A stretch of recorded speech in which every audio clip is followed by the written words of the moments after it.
Wherever you are, be there totally. If you find your here and now intolerable and it makes you unhappy, you have three options: remove yourself from the situation, change it, or accept it totally. If you want to take responsibility for your life, you must choose one of those three options, and you must choose now. Then accept the consequences.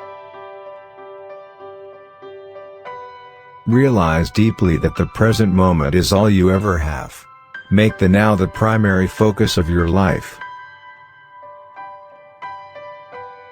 It is through gratitude for the present moment that the spiritual dimension of life opens up. People don't realize that now is all there ever is. There is no past or future except as memory or anticipation in your mind. To complain is always non-acceptance of what is. It invariably carries an unconscious negative charge. When you complain, you make yourself into a victim. When you speak out, you are in your power. So change the situation by taking action or by speaking out if necessary or possible. Leave the situation or accept it. All else is madness.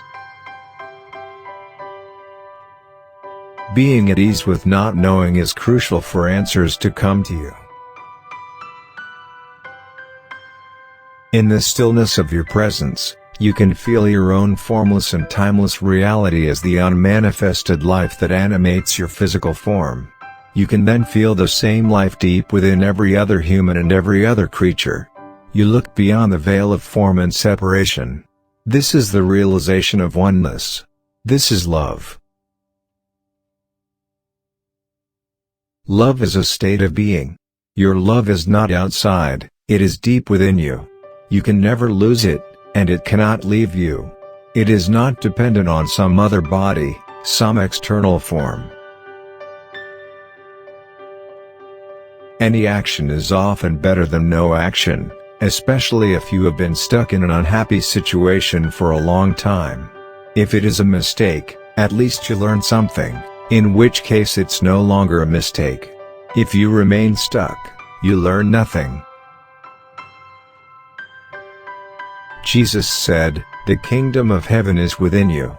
I think if he lived nowadays, instead of kingdom, he would have said, dimension. And heaven refers to a sense of vastness or spaciousness. Power over others is weakness disguised as strength. There is a fine balance between honoring the past and losing yourself in it. For example, you can acknowledge and learn from mistakes you made, and then move on and refocus on the now. It is called forgiving yourself. Always say yes to the present moment. Surrender to what is. Say yes to life, and see how life starts suddenly to start working for you rather than against you. Fear seems to have many causes. Fear of loss, fear of failure, fear of being hurt, and so on, but ultimately all fear is the ego's fear of death, of annihilation. To the ego, death is always just around the corner. In this mind-identified state, fear of death affects every aspect of your life. Discontent, blaming, complaining, self-pity cannot serve as a foundation for a good future, no matter how much effort you make. When people get taken over by the ego to such an extent, there is nothing else in their mind except the ego. They can no longer feel or sense their humanity, what they share with other human beings, or even with other life forms on the planet. They are so identified with concepts in their minds that other human beings become concepts as well. When the dog looks at you, the dog is not thinking what kind of a person you are. The dog is not judging you. The mind is a superb instrument if used rightly. Used wrongly, however, it becomes very destructive.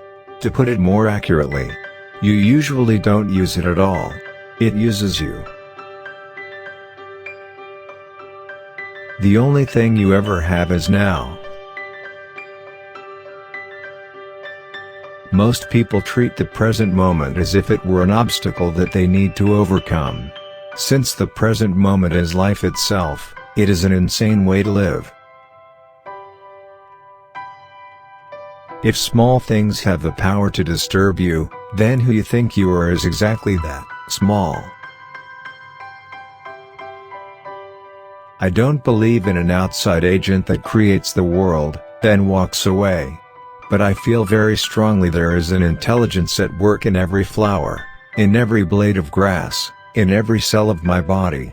And it is that intelligence that, I wouldn't say created the universe. It is creating the universe. It's an ongoing process.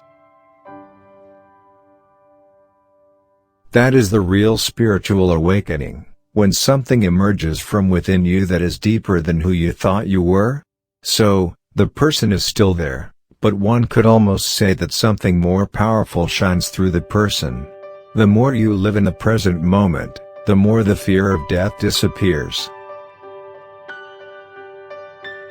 For many people who are so lost in their minds, so much involved in their thought processes, the only moments they have when they are not trapped in that is when they are relating to their animal, their pet. Is fear preventing you from taking action?